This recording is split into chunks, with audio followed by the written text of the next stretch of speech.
आप बताएं शेरमियादाद साहब, आप कैसे ईद मनाते हैं? क्या खुद जाते हैं, जानवर की खरीदारी खुद करते हैं बकरा मंडी जाकर, या आप भी किसी को ये सौंप देते हैं जिम्मेदारी? नहीं, मैं कोशिश करता हूँ कि मैं खुद जाऊँ और इस दफ़ा मैं खुद ही जाके लेके आया, क्योंकि आपको अंदाज़ा हो जाता है देख के। और ये ज़्यादा दिन में लेना चाहिए, नाइट में तो कभी कभी बहुत सारी चीज़ें निकल आती हैं जिसका सींग टूटा होता है। तो ये तजर्बा हुआ है, क्योंकि मेरी वालदा कहती जा भी लेके आए। अच्छा। तो एक दफ़ा मैं ले आया, बड़ा वो अच्छा लग रहा था देखने में। जब सुबह हुई पता चला था सिंग टूटे है, गुलाते भी विंगी। अच्छा। तो फिर मेरी वालदा ने कहा ये तो, वो मैंने कहा ये तो डांट पड़ गई उल्टा। तो बहरहाल वो खुद देखते हैं और उसके बाद। तो फिर आपने इस ईद पे क्या खरीदा? बकरा खरीदा, गाय खरीदी, ऊँट खरीदा? नहीं, बकरे। अच्छा। हाँ जी। तो वो बस घर में लाता हूँ। उसके बाद जिस तरह सेम लाइक जिस तरह शाह साहब ने फरमाया कि नहीं देखा जाता, बस वो छुरी पे हाथ लगवा के। शेरमियादाद साहब, आप बताइए कि बचपन की ईद और अब की ईद में क्या डिफरेंस है मेजर जो आप फील करते हैं? देखिए, ये तो फ़र्क साफ जाहिर है कि बचपन में ये होता था कि पहले तो अपने कपड़े देखते देखते रात पूरी खुशी में गुजार देनी। फिर ये होता था कि गोश्त भी मिलेगा, वालिद साहब से पैसे भी मिलेंगे, ये एक बड़ी खुशी होती। अब वो मुयस्सर नहीं है। अब ये है कि खुशी मुयस्सर नहीं है। अब वो नहीं है जो वालिदैन की होती थी। वो उनका पहनावा, वो जो उन्होंने देखना होता था सुबह, वो शूज़ अपने देख दे, यानी शूज़ किसी दुकान से लगे तो कहना हंसी खरीदांगे। वो चीज़ें ख़त्म हो गई। अब ये है कि जो भी आया पहन लिया। बच्चों के लिए ईद है तो ये पहले तो अल्लाह का शुक्र अदा करते हैं कि अल्लाह ने इस काबिल किया कि आप किसी को ईद दे सकते हैं। ये बड़ी एक बात है। तो ये रब का शुक्र अदा। वक्त के साथ वो जिम्मेदारियों का शायद बोझ बढ़ जाता है, तो वो उस तरह की होनी चाहिए, शायद फील नहीं आती। बिल्कुल होनी चाहिए। बचपन में आप थोड़े केयर फ्री होते हो, अल्लाह का इनाम आपको एक ही इंटरेस्ट होता है, आइसक्रीम मेंबर के कपड़े, फिर जूते, और उसके बाद जो है ना गोश्त बांटने का एक मरहला, जो बच्चों को ड्यूटी असाइन होती थी आइसक्रीम मेंबर के साथ आसपास जो है ना जाके गोश्त देना। वो जो बड़े होते हैं ना, जिस तरह मेरी वालदा हैं माशाल्लाह, वो सिखाते हैं सारा कुछ कि बेटा ये इस्लाम में ये चीज़ें हैं, ये गोश्त जो है लोगों तक तकसीम करना होता है। और मैं कहता हूँ ये भी आपकी प्रोग्राम के वसादत से कि ये देखें 3 दिन की बात नहीं, यानी आज ईद है कल ईद है तो हम गोश्त सब बांट रहे हैं और चौथे दिन पता चला कि किसी को नहीं बांटा, अपना ही खा गए। अपने फ्रिज नहीं भरे। ठीक है, तो ये चीज़ें आपके साथ ऑलवेज हो, अगर आप रख लें तो आपकी तो सुभान अल्लाह, फिर अल्लाह की करम नवाज़ी देखें कितनी होती है। बिल्कुल। तो ये चीज़ें 3 दिन के लिए सिखाने के लिए नहीं, इसलिए सिखाने के लिए जो लोग नहीं खरीद सकते, उस्ताद नहीं रखते, या आपके वो नेबर हैं, या कोई आपको सारा पता होता है मोहल्ले में कौन गरीब है कौन अमीर है, सब पता होता है। तो कम से कम ये कोशिश करें कि इस आदत को आप पूरा साल अपनी ज़िंदगी के साथ जोड़ लें। बिल्कुल, आप सिर्फ एक दिन के लिए नहीं रखे हैं। और सफ़ेद पोश लोगों को मैं तो कहूँगी कि उनको याद रखें, होना चाहिए। कह नहीं सकते लेकिन जो ईद नहीं कर पा रहे। कभी ऐसा भी हुआ कि हम, जब मैं स्ट्रगल में था तो नहीं कर सकते थे, हम किसी को कह भी नहीं सकते थे, कहीं से आ जाता था तो कहता था अल्लाह तेरा शुक्र।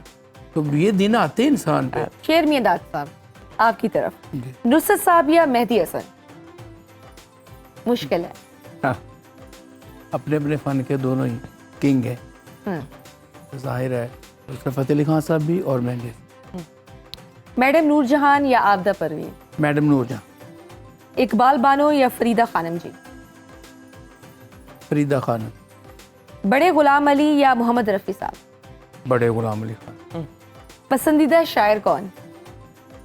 मेरे पसंदीदा शायर पूर्णम अलाहाबादी और कमर जलालवी साहब और अहमद फराज साहब। पसंदीदा अदाकारा कौन है? अदाकारा फिल्म स्टार जी, कोई भी ड्रामा इंडस्ट्री, फिल्म वो इंडस्ट्री। आसिया जी होती थी बहुत प्यारी, आसिया। अच्छा, किस खातून सियासतदान के लिए कवाली कहना चाहेंगे? रश के कमर, या कोई गाना डेडिकेट करना चाहेंगे? इसमें देखिए हमारा जो फन है सबके लिए। नहीं, ये वो तो सबके लिए है, लेकिन मैंने कहा कि किसी एक के लिए। तो हमारी सीएम साहिबा के लिए। बिल्कुल सही। पुराने गाने या मौजूदा नए गाने? पुराने गाने। कराची या लाहौर? लाहौर। आपकी फेवरेट डिश क्या है, और स्पेशली ईद पे जो आप फरमाइश करके बनवाते हो या खुद बनाते हो? फेवरेट डिश तो आपको पता है वही जो मैं नहीं अब नहीं खा सकता, पहले बहुत खाई है अपनी स्कूल लाइफ में, मटन, भुना हुआ मटन, ये तो फेवरेट रहा है। भिंडी गोश्त रहा है, करेले गोश्त रहा है, कचनार गोश्त हो करेले गया, गोश्त, हाँ। धनिया गोश्त हो गया। ये चीज़ें वो थी जो बड़ी बनाई, लेकिन अब ये सारी चीज़ों से मैं बहुत परे हूँ, बहुत परे हूँ। तो अब क्या खाते हैं आपका, अगर आपको दिल करे अब तो वाइट आप? मीट ज़्यादा, अच्छा। वेज और दाल वगैरह ये ज़्यादा, ठीक। बॉयल चावल हो गए।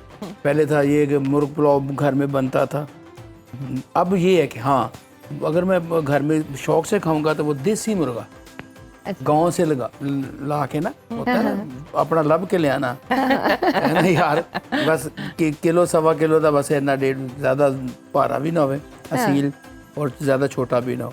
ये मैं शौक से खाता हूँ, शोरबे वाला। शोरबे वाला, बिल्कुल सही। और आलिया जी, आपकी आप फेवरेट, आप भी बता दें कि आपकी फेवरेट डिश क्या है? फ्रूट चाट, दही भल्ले और अम्मी के हाथ की बनी आलू की भजिया। बस ये मिल जाए मैं रोज भी खा सकती हूँ। अच्छा, ये Fruit अम्मी चाट के हाथ best का है। खाना तो वैसे ही फ्रूट चाट जब कभी कभी मिले तो फिर बहुत ज्यादा ही उसकी कदर होती है। शाह साहब, आप जाते जाते आपसे एक चुटकुला मैंने सुनना है, फरमाइश भी आई थी, चौधरी और गावे का चुटकुला जरा दोबारा सुना दे हमारे व्यूअर्स को। इजलास सेशन चल रहा था तो हाउस में गए तो मैंने पार्लिमानी लीडर था, कोई इशू था, उस पर बात कर रहा था, तो बातों बातों में मैंने स्पीकर को मुतवज्जे करके कहा कि जनाब स्पीकर हो, ਅਸੀਂ ਰੋਜ਼ ਤੁਹਾਨੂੰ ਫੰਡਸ ਲਈ ਰਿਕੁਐਸਟ ਕਰਨੇ ਆ ਤੇ ਤੁਸੀਂ रोज़ाना ਸਾਨੂੰ ट्रक ਦੀ ਬੱਤੀ पीछे ला देंगे हो। हमारे अब जो गांव का माहौल है वहाँ पे जब कोई बंदा हमारे पास काम को आता है तो वो अपनी बात भी करता है और उसकी मिसाल भी साथ देता है कि जी साढ़े नाल ओ ना हो जावे। तो मैंने भी उन्हें कहा कि जी हम रोज़ आपसे कहते हैं और आप रोज़ाना हमें कह देते हैं कि फ़लाँ से पूछना है, फ़लाँ को बताना है, भी किसी को पूछना है तो फ़ोन करके पूछ लो। तो एक चौधरी सी थे, ਉਹਨੂੰ ਨਾਲ ਦੇ ਪਿੰਡ ਵਾਲਿਆਂ ਦਾਵਤ ਦਿੱਤੀ ਕਿ ਸਾਡੇ ਕੋਲ ਲੰਗਰ ਤਕਸੀਮ ਹੋਣਾ ਹੈ ਤੇ ਤੁਸੀਂ ਤਸ਼ਰੀਫ ਲਿਆਣੀ ਹੈ। ਚੌਧਰੀ ਆਪਣੇ ਉਹ ਕਾਮੇ ਨੂੰ ਵੀ ਨਾਲ ਲਿਆ ਤੇ ਉੱਥੇ ਚਲਾ ਗਿਆ। ਉੱਥੇ ਜਦੋਂ ਪਹੁੰਚਿਆ ਤੇ ਚੌਧਰੀ ਨੂੰ ਮੇਜ਼ਬਾਨ ਨੇ ਕਿਹਾ ਜੀ ਇਹ ਲੰਗਰ ਤਕਸੀਮ ਵੀ ਚੌਧਰੀ ਸਾਹਿਬ ਤੁਸੀਂ ਕਰਨਾ ਹੈ। ਅੱਛਾ। ਚੌਧਰੀ ਸਾਹਿਬ ਬਹਿ ਗਏ, ਉਹਨਾਂ ਨੇ ਦੇਗ ਖੋਲੀ ਤੇ ਤਕਸੀਮ ਸ਼ੁਰੂ ਕਰ ਦਿੱਤੀ। ਲਾਈਨ ਲੱਗੀ ਹੋਈ ਸੀ, ਜਦੋਂ ਦੇਗ ਦਾ ਢੱਕਣਾ ਖੁੱਲਿਆ ਨਾ ਤੇ ਉਹ ਗਾਮਾ ਨਾਲ ਬੈਠਾ ਹੀ ਉਹਨਾਂ ਦਾ ਮੁਲਾਜ਼ਮ। ਅੱਛਾ। ਉਹਨੂੰ ਵਿਚਾਰੇ ਨੂੰ ਉਹ ਮਟਨ ਦੀ ਖੁਸ਼ਬੂ ਆਈ ਭੋਨੀ ਔਰ ਉਹ ਸਾਰਾ ਜਿਹੜਾ ਦੇਗ ਦੀ ਖੁਸ਼ਬੂ ਤੇ ਖਾਨ ਸਾਹਿਬ ਜ਼ਿਆਦਾ ਬਿਹਤਰ ਦੱਸ ਸਕਦਾ। ਉਹਨੇ ਉਹ ਗਾਮੇ ਨੂੰ ਮਜਬੂਰ ਕੀਤਾ ਤੇ ਗਾਮਾ ਉੱਠ ਕੇ ਲਾਈਨ ਵਿੱਚ ਲੱਗ ਗਿਆ। ਅੱਛਾ। ਉਹ ਲੋਕ ਹਟਦੇ ਗਏ ਨਾ ਤੇ ਗਾਮਾ ਜਦੋਂ ਚੌਧਰੀ ਸਾਹਿਬ ਕੋਲ ਪਹੁੰਚਿਆ ਨਾ ਉਹਨਾਂ ਕਿਹਾ ਗਾਮੇ ਪੁੱਤਰ ਤੂੰ ਕਿੱਥੇ, ਤੂੰ ਮੇਰੇ ਜ਼ਿਹਨ ਵਿੱਚ ਆਰਾਮ ਨਾਲ ਤਸ਼ਰੀਫ ਰੱਖ, ਆਖਿਰ ਤੇ ਰਲ ਕੇ ਖਾਵਾਂਗੇ। ਗਾਮਾ ਵਿਚਾਰਾ ਬਹਿ ਗਿਆ। ਦੇਗ ਖਤਮ ਹੋਈ, ਉਹਨਾਂ ਦੂਸਰੀ ਦੇਗ ਅੱਗੇ ਰੱਖੀ। ਗਾਮਾ ਫਿਰ ਜਨਾਬ ਖੁਸ਼ਬੂ ਆਈ ਤੇ ਲੈਣੇ ਲੱਗ ਗਿਆ। ਉਹ ਫਿਰ ਜਦੋਂ ਚੌਧਰੀ ਸਾਹਿਬ ਕੋਲ ਪਹੁੰਚਿਆ ਨਾ ਚੌਧਰੀ ਸਾਹਿਬ ਆਖਿਆ ਗਾਮਾ ਬੇਟਾ ਤੂੰ ਮੇਰੇ ਜ਼ਿਹਨ ਵਿੱਚ ਬਹਿ ਜਾ। ਉਹ ਵਿਚਾਰਾ ਫਿਰ ਬਹਿ ਗਿਆ। ਹੁਣ ਗਾਮੇ ਵੇਖਿਆ ਕਿ ਦੇਗ ਵੀ ਹੈ ਤੀਸਰੀ ਆਖਰੀ ਦੇਗ ਹੈ। ਉਹ ਫਿਰ ਲਾਈਨ ਵਿੱਚ ਲੱਗ ਗਿਆ। ਅੱਛਾ। ਜਦੋਂ ਪਹੁੰਚਿਆ ਨਾ ਤੇ ਉਹਨੇ ਆਖਿਆ ਬਈ ਗਾਮਿਆ ਤੂੰ ਬੇਸਬਰਾ ਹੋਇਆ ਪੁੱਤਰ, ਇਹ ਸਾਰਾ ਆਪਣਾ ਹੀ ਹੈ। ਉਹਨੇ ਆਖਿਆ ਚੌਧਰੀ ਸਾਹਿਬ ਮੈਨੂੰ ਜ਼ਿਹਨ ਚੋਂ ਕੱਢੋ, ਆ ਦੇਗ ਵੀ ਆਖਰੀ ਹੈ, ਮੈਨੂੰ ਤੁਸੀਂ ਜ਼ਿਹਨ ਨਹੀਂ ਰੱਖ, ਮੈਨੂੰ ਜੋ ਦੇਣਾ है तू ही दे दो। बिल्कुल, मैंने जेन में नहीं रहना। हाँ, वही मैं तो यही है कि वो चीजें भी जेन में फिर रही हैं। मैं कहा स्पीकर साहब ਤੁਹਾਡਾ ਟਾਈਮ ਪੂਰਾ ਹੋ वाह ਗਿਆ वाह ਹੈ वाह, बहुत खूब। ਤੇ ਸਾਨੂੰ ਜ਼ਿਹਨ ਚੋਂ ਕੱਢੋ, ਮਿਹਰਬਾਨੀ ਕਰੋ।